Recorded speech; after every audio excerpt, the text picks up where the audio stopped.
Assalamualaikum warahmatullahi wabarakatuh. Para pencari ilmu, para pencinta ilmu sekalian, perlulah di akhir zaman ini kita mengenal satu sosok yang dinamai dengan nama Dajjal, yang merupakan salah satu fitnah akhir zaman yang wajib dijauhi dan diperangi. Dajjal juga merupakan salah satu tanda dari tanda-tanda hari akhir atau kiamat, yang tentunya pada akhir pembahasan ini akan disampaikan pula dalil nakli dan dalil-dalil dari ilmu pengetahuan tentang hari akhir. Dajjal adalah fitnah terbesar yang akan dihadapi manusia akhir zaman kelak. Dajjal adalah manusia dengan berbagai ciri dan kemampuan yang dikaruniakan Allah Ta'ala kepadanya. Dajjal dapat menurunkan hujan, berpindah-pindah tempat secara cepat, dan berbagai kemampuan lainnya yang akan menguji keimanan manusia. Siapa yang keimanannya benar dan diberi hidayah oleh Allah, maka dia akan terhindar dari fitnah Dajjal. Pembahasan mengenai Dajjal disebutkan dalam banyak hadis-hadis Nabi Muhammad SAW. Bahkan para ulama mengatakan bahwa hadis-hadis tentang Dajjal adalah mutawatir. Keimanan terhadap Dajjal adalah wajib. Rasulullah SAW sangat mewanti-wanti masalah Dajjal ini, sebagaimana sabda-sabda beliau sebagai berikut. Tidak ada satupun makhluk sejak Adam diciptakan hingga terjadinya kiamat yang fitnahnya lebih besar daripada Dajjal. Sehingga kita harus benar-benar hati-hati terhadap fitnah besar ini. Dari Ibnu Umar radhiyallahu an, ia berkata, Rasulullah SAW berdiri di hadapan manusia lalu memuji Allah karena memang dialah satu-satunya yang berhak atas pujian. Kemudian beliau menceritakan Dajjal. Beliau bersabda, aku akan menceritakannya kepada kalian dan tidak ada seorang nabi pun melainkan telah menceritakan tentang Dajjal kepada kaumnya. Sungguh Nabi Nuh alaihissalam telah mengingatkan kaumnya, akan tetapi aku katakan kepada kalian tentangnya yang tidak pernah dikatakan oleh seorang nabi pun kepada kaumnya, yaitu Dajjal itu buta sebelah matanya, sedangkan Allah Subhanahu wa Ta'ala sama sekali tidaklah buta. Inilah salah satu ciri Dajjal, buta matanya sebelah. Lalu dari Anas bin Malik radhiyallahu an, ia berkata, Rasulullah SAW bersabda, tidaklah seorang nabi pun diutus selain telah memperingatkan kaumnya terhadap yang buta sebelah lagi pendusta. Ketahuilah bahwasanya Dajjal itu buta sebelah, sedangkan Rob kalian tidak buta sebelah. Tertulis di antara kedua matanya kafir. Tanda Dajjal yang selainnya selain buta, dia terdapat tulisan kafir di antara kedua matanya. Itu yang harus kita ingat. Terkemudian dari Abu Umamah radhiyallahu anhu, Rasulullah SAW bersabda, wahai sekalian manusia, sungguh tidak ada fitnah yang lebih besar dari fitnah Dajjal di muka bumi ini semenjak Allah menciptakan anak cucu Adam. Tidak ada satu nabi pun yang diutus oleh Allah melainkan ia akan memperingatkan kepada umatnya mengenai fitnah Dajjal. Sedangkan aku adalah nabi yang paling terakhir dan kalian juga umat yang paling terakhir, maka tidak dapat dipungkiri lagi bahwa Dajjal akan muncul di tengah-tengah kalian. Terkemudian di hadis lain Rasulullah SAW bersabda, 3 tanda jika semuanya telah terjadi, maka tidak akan berguna lagi keimanan seseorang sebelumnya, yaitu pertama keluarnya Dajjal, kedua binatang melata, dan ketiga terbitnya matahari dari barat atau dari tempat terbenamnya. Hadis selanjutnya, sesungguhnya 3 tahun sebelum munculnya Dajjal adalah waktu yang sangat sulit, di mana manusia akan ditimpa oleh kelaparan yang sangat. Allah akan memerintahkan kepada langit pada tahun pertama untuk menahan sepertiga dari hujannya, dan memerintahkan kepada bumi untuk menahan sepertiga dari tanaman-tanamannya. Dan pada tahun kedua, Allah akan memerintahkan kepada langit untuk menahan 2/3 dari hujannya, dan memerintahkan kepada bumi untuk menahan 2/3 dari tumbuh-tumbuhannya. Kemudian di tahun yang ketiga, Allah memerintahkan kepada langit untuk menahan semua air hujannya, maka ia tidak meneteskan setetes air pun. Dan Allah memerintahkan kepada bumi untuk menahan semua tanaman-tanamannya, maka setelah itu tidak dijumpai satu tanaman hijau yang tumbuh, dan semua binatang yang berkuku akan mati, kecuali yang tidak dikehendaki oleh Allah. Kemudian para sahabat bertanya, dengan apakah manusia akan hidup pada saat itu? Beliau menjawab, tahlil, yaitu bacaan la ilaha illallah, takbir, yaitu bacaan Allahu Akbar, dan tahmid, itu bacaan alhamdulillah, akan sama artinya bagi mereka dengan makanan. Lalu dari Abdullah bin Umar radhiyallahu anhuma bahwasannya Rasulullah sallallahu alaihi wasallam bersabda, ketika aku tidur, aku bermimpi tawaf di Ka'bah. Tak tahunya ada seseorang yang rambutnya lurus, kepalanya meneteskan atau mengalirkan air. Maka saya bertanya, siapakah ini? Mereka mengatakan, ini Isa bin Maryam. Kemudian aku menoleh, tak tahunya ada seseorang yang berbadan besar, warnanya kemerah-merahan, rambutnya keriting, matanya buta sebelah kanan, seolah-olah matanya anggur yang menjorok. Mereka menjelaskan, sedangkan ini adalah Dajjal.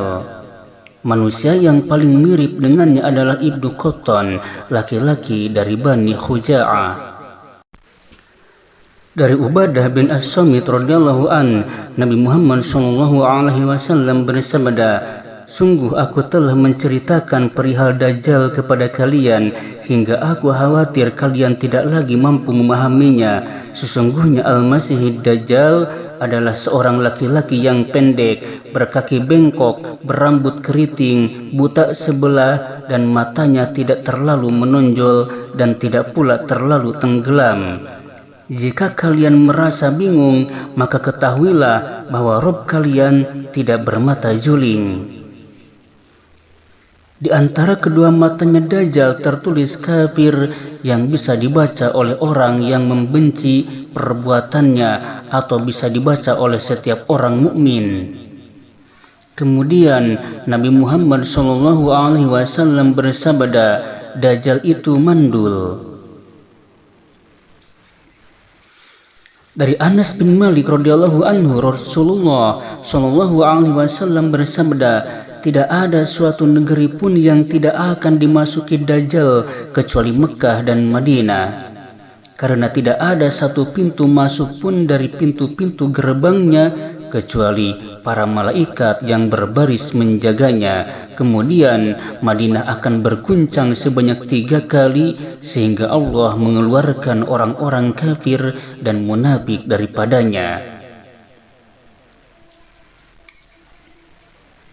Sesungguhnya bersamanya ada air dan api, apinya adalah air dingin dan airnya adalah api. Karena itu janganlah kalian binasa. Sungguh aku tahu apa yang ada bersama Dajjal. Bersamanya ada 2 sungai yang mengalir, salah satunya secara kasat mata berupa air putih, dan yang lainnya secara kasat mata berupa api yang bergejolak. Bila ada yang menjumpainya, hendaklah mendatangi surga yang ia lihat berupa api, dan hendaklah menutup mata, kemudian hendaklah menundukkan kepala lalu meminumnya, karena sesungguhnya itu adalah air dingin. Di antara fitnah Dajjal adalah ia akan berkata kepada seorang Arab, "Pikirkanlah olehmu, sekiranya aku dapat membangkitkan ayah dan ibumu yang telah mati, apakah kamu akan bersaksi bahwa aku adalah Rabbmu?" Laki-laki Arab tersebut menjawab, "Ya." Kemudian muncullah setan yang menjelma di hadapannya dalam bentuk ayah dan ibunya. Maka keduanya berkata, "Wahai anakku, ikutilah dia. Sesungguhnya dia adalah Rabbmu." Dalam hadis yang lain, Rasulullah SAW bersabda, ia, yaitu Dajjal, mendatangi kaum dan menyeru mereka menerimanya. Ia memerintahkan langit agar menurunkan hujan, lalu langit menurunkan hujan. Ia memerintahkan bumi agar mengeluarkan tumbuh-tumbuhan, lalu bumi mengeluarkan tumbuh-tumbuhan. Lalu binatang ternak mereka pergi dengan punuk yang panjang, lambung yang lebar, dan kantong susu yang berisi. Lalu kehancuran datang dan ia berkata padanya, "Keluarkan harta simpananmu." Lalu harta simpanannya mengikutinya seperti lebah-lebah jantan. Dalam hadis lain dikatakan, Dajjal datang dan diharamkan masuk jalan Madinah. Lantas ia singgah di lokasi yang tak ada tumbuhan dekat Madinah. Kemudian ada seseorang yang mendatanginya yang ia adalah sebaik-baik manusia atau di antara manusia terbaik. Dia berkata, "Saya bersaksi bahwa engkau adalah Dajjal yang Rasulullah SAW telah ceritakan kepada kami." Kemudian Dajjal mengatakan, "Apa pendapat kalian jika aku membunuh orang ini lantas aku menghidupkannya? Apakah kalian masih ragu terhadap perkara ini?" Mereka menjawab, "Tidak." Maka Dajjal membunuh orang tersebut kemudian menghidupkannya. Namun orang tersebut tiba-tiba mengatakan, "Ketahuilah bahwa hari ini kewaspadaanku terhadap diriku tidak sebesar kewaspadaanku terhadapmu." Lantas Dajjal ingin membunuh orang itu, namun ia tak bisa lagi menguasainya.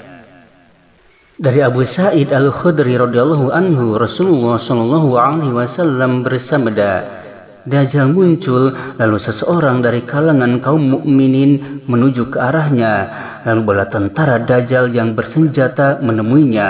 Mereka bertanya, "Kau mau kemana?" Mukmin itu menjawab, "Hendak ke orang yang muncul itu." Mereka bertanya, "Apa kau tidak beriman pada Tuhan kami?" Mukmin itu menjawab, "Rabb kami tidaklah samar."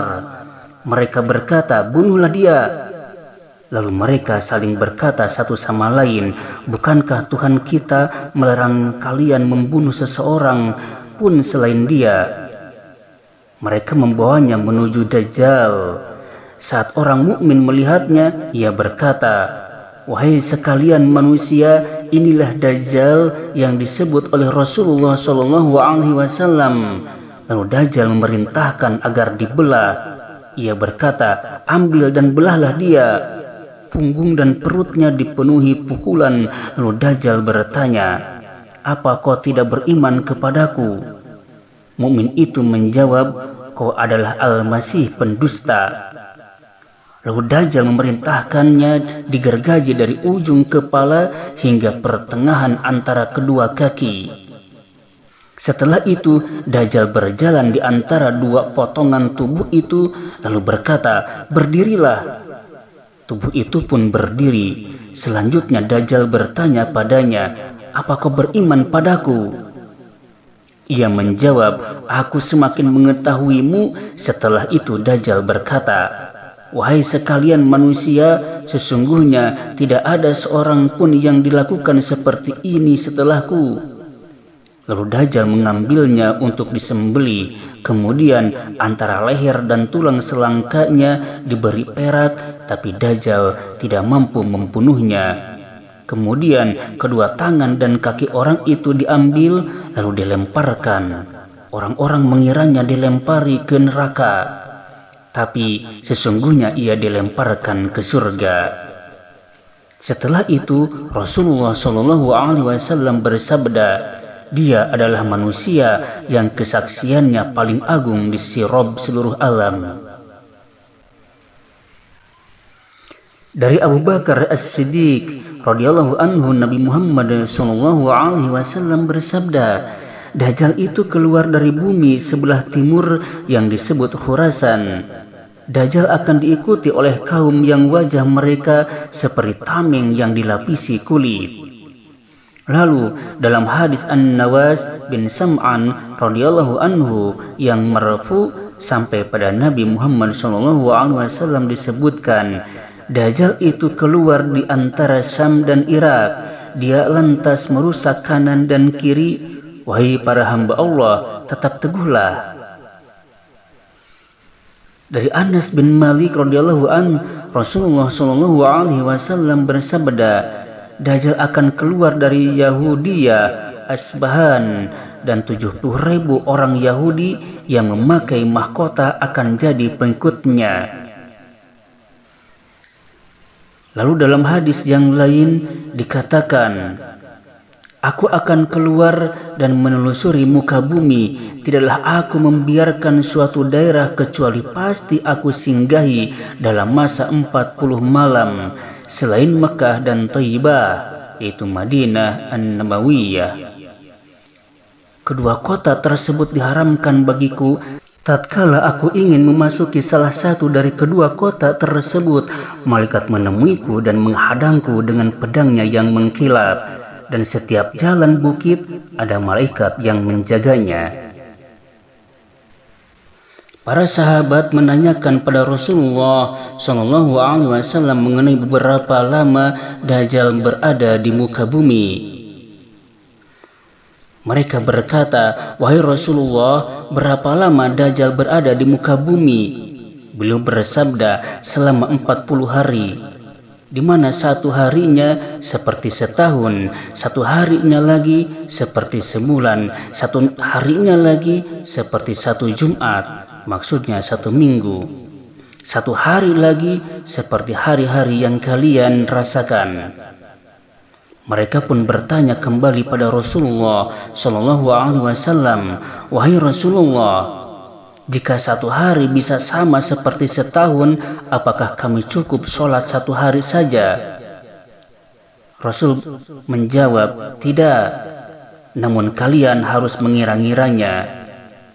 Jawab beliau SAW. Dari Abu Hurairah radhiyallahu anhu, Rasulullah SAW bersabda, tidak akan terjadi hari kiamat hingga kaum muslimin memerangi bangsa Turki, yaitu kaum di mana wajah-wajah mereka seperti tameng yang dilapisi kulit. Mereka memakai pakaian yang terbuat dari bulu dan berjalan dengan sendal yang terbuat dari bulu. Dari Abu Hurairah, Rasulullah SAW bersabda, tidak akan terjadi hari kiamat hingga kalian memerangi suatu kaum yang sandal-sandal mereka terbuat dari bulu, dan kalian memerangi bangsa Turk yang matanya sipit, berwajah merah, hidungnya pesek, wajah-wajah mereka seperti tameng yang dilapisi kulit.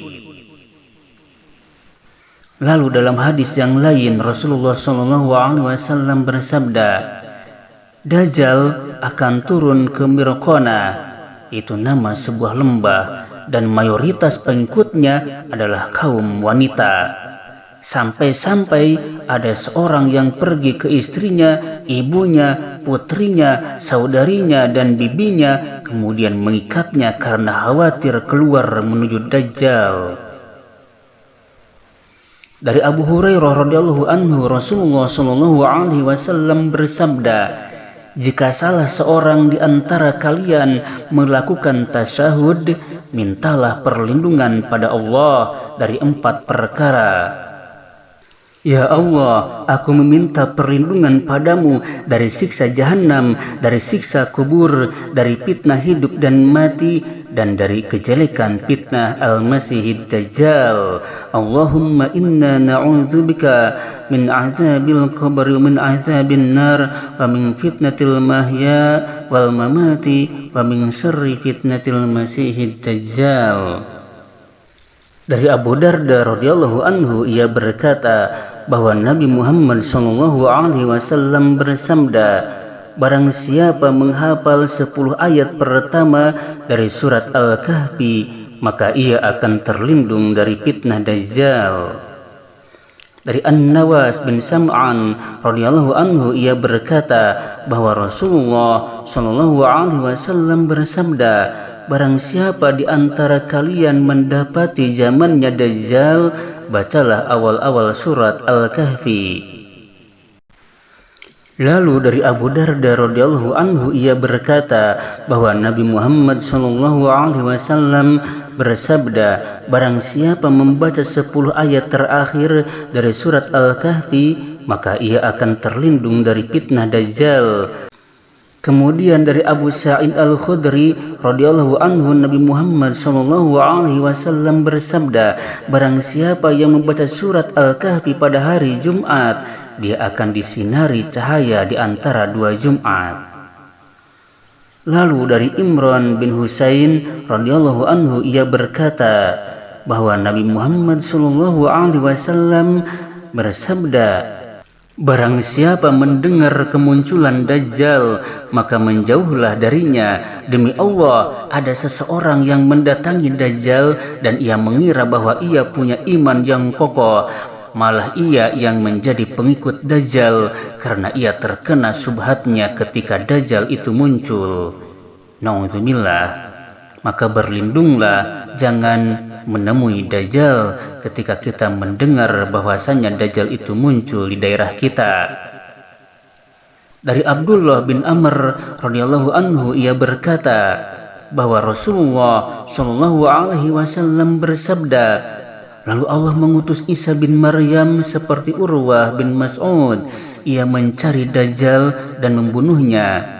Setelah itu, selama 7 tahun manusia tinggal dan tidak ada permusuhan di antara 2 orang pun.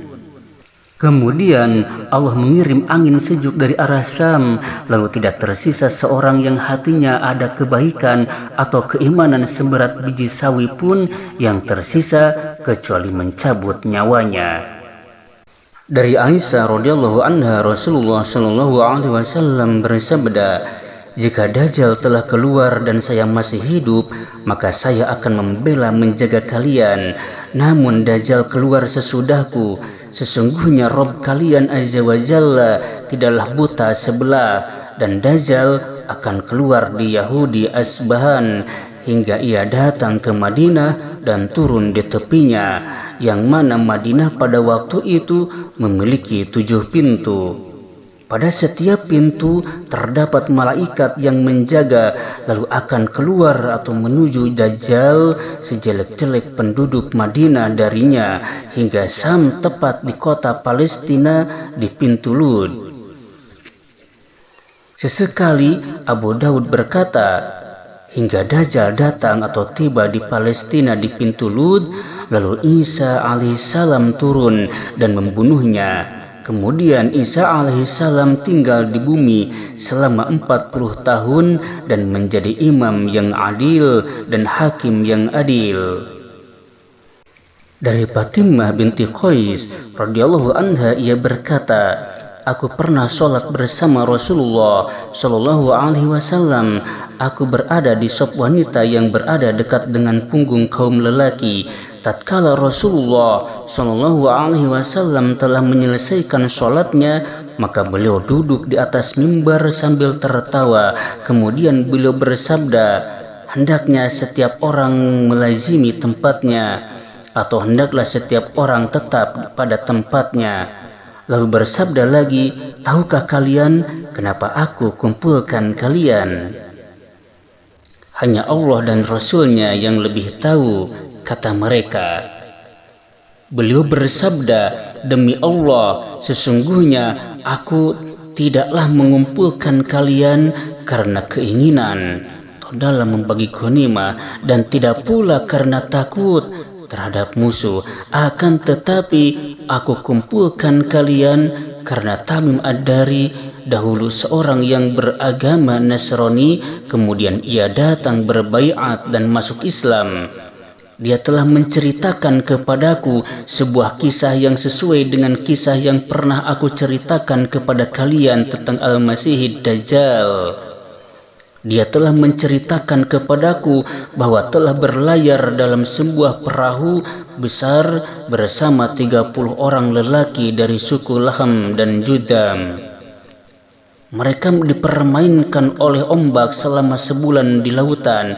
Kemudian mereka berlabuh pada sebuah pulau di tengah lautan ketika terbenamnya matahari. Mereka pun duduk di perahu kecil lalu memasuki pulau itu. Mereka dijumpai oleh binatang yang lebat bulunya. Mereka tak tahu mana depan dan belakangnya karena banyak bulunya. Mereka berkata kepada binatang itu, "Celaka engkau, siapakah engkau?" Binatang itu menjawab, "Aku adalah Jassasa." Mereka bilang, "Apa itu Jassasa?" Binatang itu tidak menjawab. Binatang itu malah berkata, "Wahai kaum, pergilah engkau kepada laki-laki ini di dalam istana itu, karena ia amat rindu dengan berita kalian." Dia, yaitu Tamim, berkata, tatkala ia, yaitu binatang tersebut, menyebutkan seorang lelaki kepada kami, maka kami khawatir jangan-jangan binatang itu adalah setan perempuan. Tamim berkata, kami pun pergi dengan cepat sampai kami memasuki istana tersebut.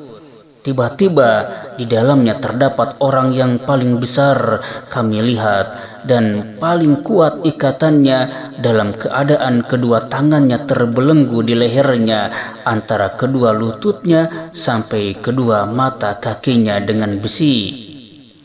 Kami katakan, "Celaka Anda, siapakah Anda?" Dia, Dajjal, menjawab, "Sungguh kalian telah tahu beritaku, kabarkanlah kepadaku siapakah kalian." Mereka menjawab, "Kami adalah orang-orang Arab. Kami telah berlayar dalam sebuah perahu besar. Kami pun mengarungi lautan saat berombak besar. Akhirnya ombak mempermainkan kami selama sebulan. Kemudian kami berlabuh di pulau Anda ini. Kami pun duduk-duduk di perahu kecil lalu masuk pulau. Tiba-tiba kami dijumpai oleh binatang yang lebat bulunya. Mereka tak tahu mana depan dan belakangnya karena banyak bulunya. Kami berkata kepada binatang itu, 'Celaka engkau, siapakah engkau?' Binatang itu menjawab, 'Aku adalah Jassasa.' Kami bilang, 'Apa itu Jassasa?' Binatang itu berkata, 'Pergilah engkau kepada laki-laki ini di dalam istana, karena ia amat rindu dengan berita kalian.' Lalu kami menghadap kepadamu dengan cepat. Kami takut kepadanya dan tak merasa aman jika ia adalah setan perempuan." Dia, Dajjal, berkata, "Kabarilah aku tentang pohon-pohon kurma Baisan, itu nama tempat di Yordania." Kami bertanya, "Engkau tanya apanya?" Dajjal berkata, "Aku tanyakan kepada kalian tentang pohon-pohon kurmanya, apakah masih berbuah?" Kami jawab, "Ya." Dajjal berkata, "Ingatlah bahwa hampir-hampir ia tak akan berbuah lagi." Dajjal berkata, "Kabarilah aku tentang danau Tobariyah." Kami katakan, "Apanya yang kau tanyakan?" Dajjal berkata, "Apakah di dalamnya masih ada air?" Mereka menjawab, "Danau itu masih banyak airnya." Dajjal berkata, "Ingatlah, sesungguhnya airnya hampir-hampir akan habis." Dajjal bertanya lagi, "Kabarilah aku tentang mata air Zugor." Mereka bertanya, "Apanya yang kau tanyakan?" Dajjal berkata, "Apakah di dalam mata air itu masih ada air? Apakah penduduknya masih menanam dengan memakai air dari mata air itu?" Kami jawab, "Ya, mata air itu masih banyak airnya dan penduduknya masih bercocok tanam dari air itu." Dajjal berkata lagi, "Kabarilah aku tentang nabinya orang-orang ummi. Apa yang ia lakukan?" Mereka berkata, dia telah keluar dari kota Mekah dan bertempat tinggal di Yasrib yaitu Madinah. Dajjal bertanya, apakah ia diperangi oleh orang-orang Arab? Kami katakan, ya. Dajjal bertanya, apa yang ia lakukan pada mereka? Lalu mereka kabari Dajjal bahwa sungguh ia, itu Nabi Muhammad SAW, telah berkuasa atas orang-orang yang ada di sekitarnya dari kalangan Arab dan mereka menaatinya. Dajjal berkata kepada mereka, apakah hal itu sudah terjadi? Kami jawab, ya. Dajjal berkata, ingatlah bahwa hal itu lebih baik bagi mereka untuk menaatinya. Sekarang aku kabari kalian bahwa aku adalah Al-Masih. Maksudnya Al-Masih Dajjal. Sungguh aku hampir diberi izin untuk keluar. Aku akan keluar lalu berjalan di bumi. Aku tak akan membiarkan suatu negeri kecuali aku injak dalam waktu 40 malam selain Mekah dan Thayyibah. Itu nama lain bagi kota Madinah. Kedua kota ini diharamkan bagiku. Setiap kali aku hendak memasuki salah satu di antaranya, maka aku dihadang oleh seorang malaikat. Di tangannya terdapat pedang terhunus yang akan menghalangiku darinya. Sesungguhnya pada setiap jalan-jalan masuk padanya ada malaikat-malaikat yang menjaganya. Dia, Fatimah binti Qais, berkata, Rasulullah SAW bersabda seraya menusuk-nusukkan tongkatnya pada mimbar, inilah Thayyibah, inilah Thayyibah, inilah Thayyibah, yakni kota Madinah. Ingatlah, apakah aku telah menceritakan hal ini kepada kalian?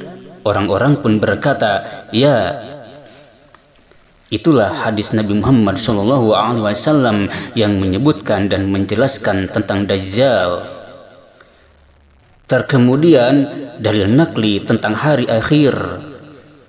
Peristiwa terjadinya hari akhir banyak disebutkan di dalam Al-Quran. Di antara firman Allah Subhanahu wa Ta'ala yang menyebutkan hari akhir antara lain sebagai berikut. Yang pertama surat Az-Zalzalah ayat 1-6 yang mana terjemahannya, apabila bumi diguncang dengan guncangannya yang dahsyat dan bumi mengeluarkan beban-beban yang berat dan manusia bertanya, mengapa bumi ini begini? Pada hari itu bumi menceritakan ceritanya, karena sesungguhnya Tuhanmu telah memerintahkan yang demikian itu kepadanya. Pada hari itu manusia keluar dari kuburnya dalam keadaan yang bermacam-macam supaya diperlihatkan kepada mereka balasan pekerjaan mereka. Allah menjelaskan bahwa tanda-tanda hari kiamat dapat diketahui, tetapi kapan datangnya hari tersebut tak seorang pun dapat mengetahuinya. Allah juga menjelaskan apabila bumi sebagai benda padat dapat bergetar dengan dahsyat pada hari itu, mengapa manusia tidak mau sadar dari kelalaian dengan meninggalkan kekafiran? Dijelaskan lagi bahwa pada hari itu terjadi keguncangan yang dahsyat, yaitu bumi mengeluarkan isi perutnya yang terpendam. Firman Allah Subhanahu wa Ta'ala, "Wa idzal ardu muddat wa alqat ma fiha wa takhallat." Dan apabila bumi diratakan dan memuntahkan apa yang ada di dalamnya dan menjadi kosong. Quran surat Al-Insyiqaq ayat 3-4. Orang-orang yang menyaksikan kejadian maha dahsyat yang belum pernah terjadi terperanjat dan berkata, apa yang terjadi saat ini? Manusia seperti mabuk, padahal tidak. Hal ini ditegaskan dalam firman Allah Subhanahu wa Ta'ala, Yauma tarawunaha tadhhalu kullu murdi'atin amma arda'at wa tad'u kullu zati hamlin hamlaha wa taran nasa sukara wa ma hum bisukara walakinna 'adzaballahi syadid. Ingatlah pada hari ketika kamu melihat kegoncangan itu, lalailah semua wanita yang menyusui anaknya dari anak yang disusuinya, dan gugurlah kandungan segala wanita yang hamil, dan kamu melihat manusia dalam keadaan mabuk, padahal sebenarnya mereka tidak mabuk, akan tetapi azab Allah itu sangat keras. Quran Surat Al-Hajj ayat 2. Setelah terjadinya kerusakan dan kehancuran bumi, maka akan terjadi alam dan hidup baru.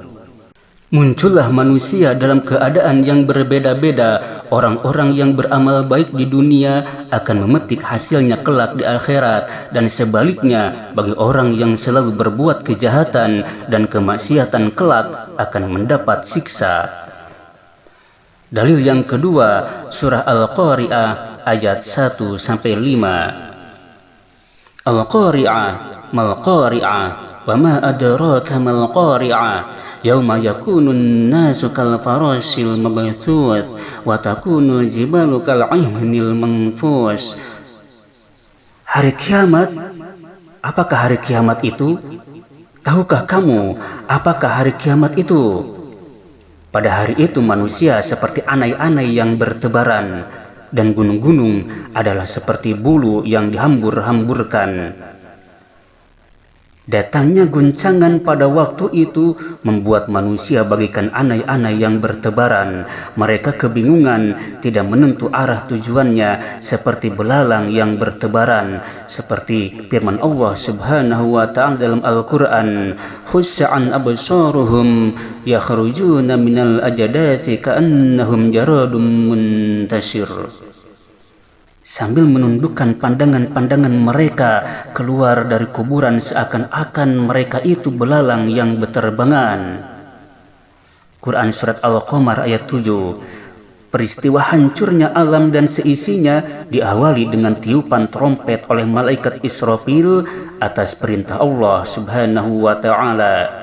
Pada saat itu hancurlah dunia dengan segala isinya, termasuk manusia, berantakan bagaikan debu berterbangan di angkasa.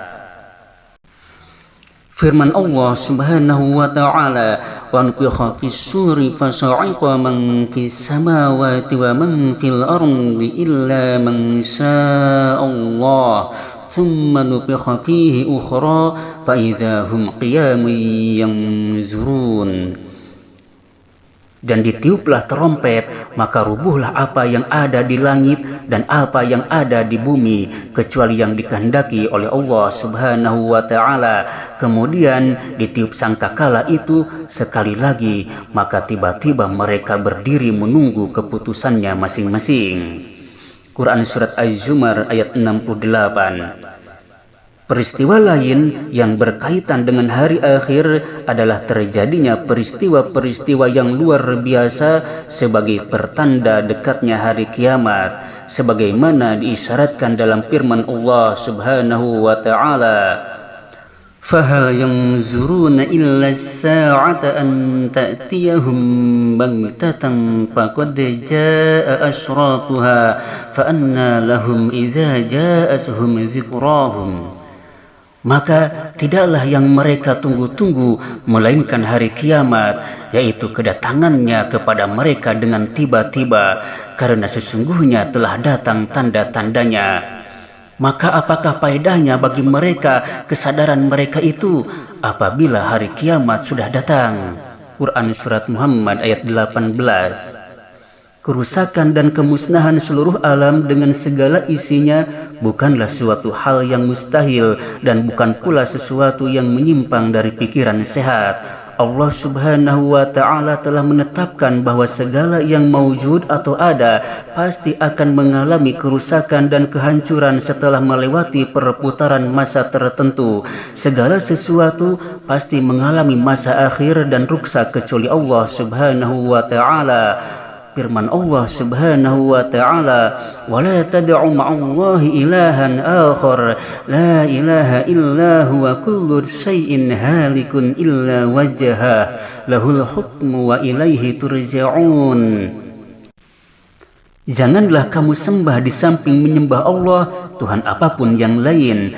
Tidak ada Tuhan yang berhak disembah melainkan Dia. Tiap-tiap sesuatu pasti binasa kecuali Allah. Baginya lah segala penentuan dan hanya kepadanya lah kamu dikembalikan. Quran Surat Al-Qasas ayat 88. saat terjadinya hari kiamat hanya diketahui oleh Allah Subhanahu wa Ta'ala saja. Tidak ada seorang pun yang dapat mengetahuinya. Firman Allah Subhanahu wa Ta'ala, "Yas'alunaka 'anis sa'ati ayyana mursaha, qul innama 'ilmuha 'inda rabbi la yujalliha liwaqtiha illa hu." Taqulas fis samawati wal ardi la ta'tikum illa baghtah yas'alunaka ka'annaka hafiyun 'anha qul innama 'ilmuha 'indallah walakinna aktsaran nasi la ya'lamun. Mereka menanyakan kepadamu tentang kiamat, bilakah terjadinya? Katakanlah, sesungguhnya pengetahuan tentang kiamat itu adalah pada sisi Tuhanku. Tidak ada seorang pun yang dapat menjelaskan waktu kedatangannya selain Dia. Kiamat itu amat berat, huru-haranya bagi makhluk yang di langit dan di bumi. Kiamat itu tidak datang kepadamu, melainkan dengan tiba-tiba. Mereka bertanya kepadamu seakan-akan kamu benar-benar mengetahuinya. Katakanlah, sesungguhnya pengetahuan tentang hari kiamat itu adalah di sisi Allah, tetapi kebanyakan manusia tidak mengetahui. Quran Surat Al-A'raf ayat 187. Jadi, jelas bahwa tidak seorang pun dapat mengetahui saat tibanya hari kiamat. Bahkan Rasulullah SAW pun tidak mengetahui secara pasti tentang hal itu. Terkemudian, hari kiamat menurut teori ilmu alam. Yang pertama, menurut teori astronomi, peredaran tata surya seperti bumi dan planet-planet lainnya yang berputar di angkasa mengelilingi matahari yang sangat rapi dan teratur sehingga tidak terjadi benturan. Hal ini tidak lain karena ada yang mengaturnya, yakni Allah. Allah memberikan daya tarik-menarik yang serasi antara bumi dengan matahari dan planet lainnya. Namun, menurut ilmu alam, daya tarik-menarik tersebut tidak selamanya utuh. Lama-kelamaan, daya tarik-menarik tersebut tentu akan surut dan habis. Apakah yang terjadi kalau hal itu terjadi? Tentulah kiamat. Terkemudian yang kedua, menurut ilmu geologi, di dalam perut bumi terdapat gas panas. Lama-kelamaan gas itu menjadi dingin yang akhirnya menjadi beku dan menjadi zat padat. Sehingga tekanannya berkurang bahkan lenyap. Akibatnya bumi pecah karena tekanan dari atmosfer lebih kuat. Bumi pecah seperti telur diremas oleh tangan yang kuat. Dan kalau di dalam perut bumi itu masih tersisa gas-gas panas yang sifatnya berkembang dan mendesak keluar kulit bumi, lebih besar tekanannya daripada atmosfer dari luar. Akibatnya, semua isi bumi akan keluar seperti letusan gunung dan terjadinya gempa. Karena tekanan dari dalam perut bumi dengan di luar masih seimbang, maka letusan tidak terjadi. Terkemudian menurut ahli fisika, cahaya matahari akan mampu menyala selama 50 miliar tahun dengan panas 15 juta derajat Celcius. Apa yang akan terjadi bila sinar matahari tidak ada dan tidak turun hujan sama sekali? Tentu kiamatlah yang terjadi. Lalu, hikmah apa yang diperoleh dari beriman pada hari akhir ini? Hikmah yang pertama, supaya kita berbicara, bersikap, dan berbuat berhati-hati dan penuh perhitungan, serta tidak menurutkan kemauan hawa nafsu. Karena kita yakin bahwa segala apa yang kita lakukan di dunia akan dipertanggungjawabkan di akhirat kelak di hadapan Allah Subhanahu wa Ta'ala. Hikmah yang kedua, agar kita dapat bersikap optimis dan percaya diri untuk berbuat amal soleh. Karena kita yakin bahwa perbuatan yang baik akan dibalas dengan surga dan amal yang buruk akan dibalas dengan neraka. Kemudian, hikmah yang ketiga, menyadarkan manusia untuk berhati-hati, penuh perhitungan dan disiplin. Hikmah yang keempat, selain itu berusaha maksimal mematuhi ajaran agama Allah Subhanahu wa Ta'ala. Terkemudian hikmah yang kelima, berpandangan optimis akan adanya balasan kebaikan dari Allah Subhanahu wa Ta'ala. Lalu hikmah yang keenam, menyadarkan manusia dari sifat lupa diri kepada tempat kembalinya, yaitu kepada Allah Subhanahu wa Ta'ala akibat kesenangan dunia. Serta hikmah yang ketujuh adalah menumbuhkan rasa sosialnya dalam kehidupan di masyarakat. Dan yang terakhir, marilah kita sama-sama untuk menghayati fungsi iman kepada hari akhir ini dengan tanda-tanda, yaitu bahwasannya semua perbuatan di dunia akan dibalas di akhirat. Hayatilah hal ini.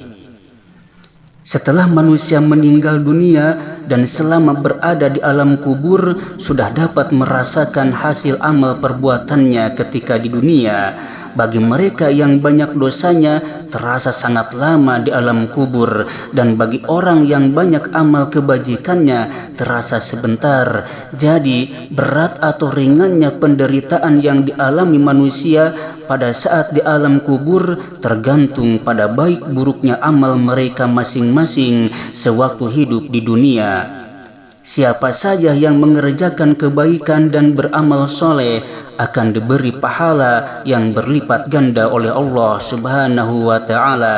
Di akhirat kelak akan dimasukkan ke surga. Sedang mereka yang melanggar perintah Allah dan suka berbuat maksiat, maka balasan mereka adalah menikmati kehidupan di neraka. Firman Allah Subhanahu wa Ta'ala, "Faman ya'mal mithqala dzarratin khairan yarah, wa man ya'mal mithqala dzarratin syarran yarah."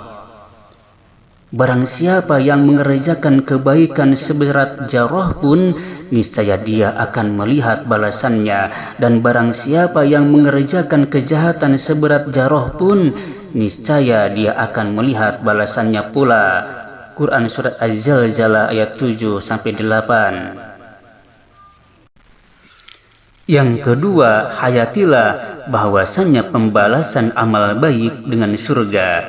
Firman Allah Subhanahu wa Ta'ala, "Wabasyiril ladzina amanu wa 'amilus solihati anna lahum jannatin tajri min tahtihal anhar.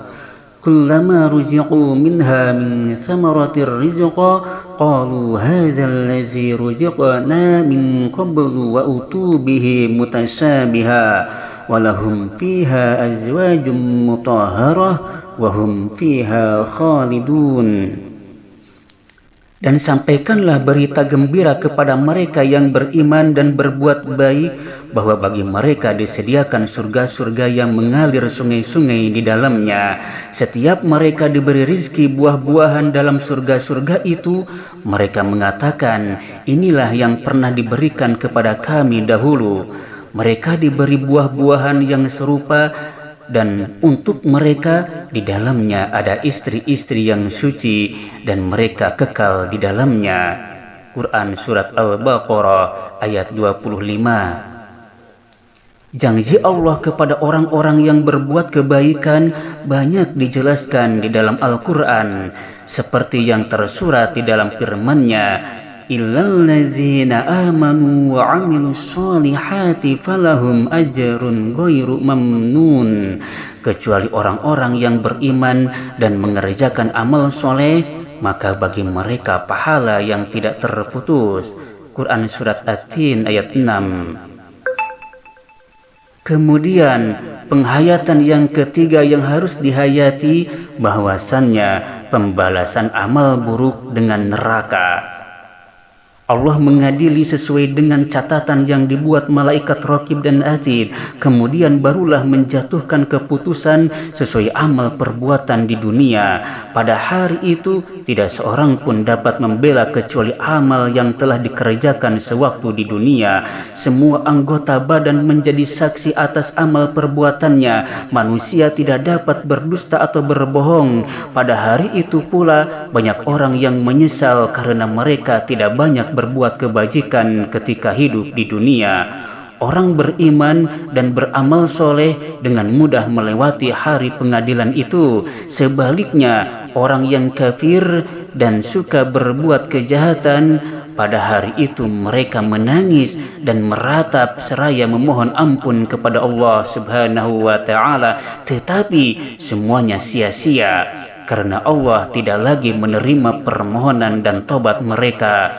Imbalan yang mereka terima sesuai dengan keputusan Allah Subhanahu wa Ta'ala.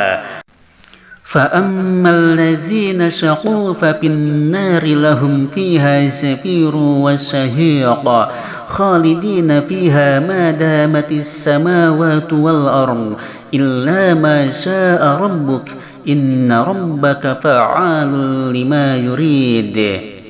Adapun orang-orang yang celaka, maka tempatnya di dalam neraka. Di dalamnya mereka mengeluarkan dan menarik napas dengan merintih. Mereka kekal di dalamnya selama ada langit dan bumi, kecuali jika Tuhanmu menghendaki yang lain. Sesungguhnya Tuhanmu maha pelaksana terhadap apa yang Dia kehendaki. Quran Surat Hud ayat 106-107. Demikianlah pembahasan mengenai beriman kepada hari akhir beserta tanda-tandanya. Semoga bermanfaat. Akhirul kalam, wassalamualaikum warahmatullahi wabarakatuh.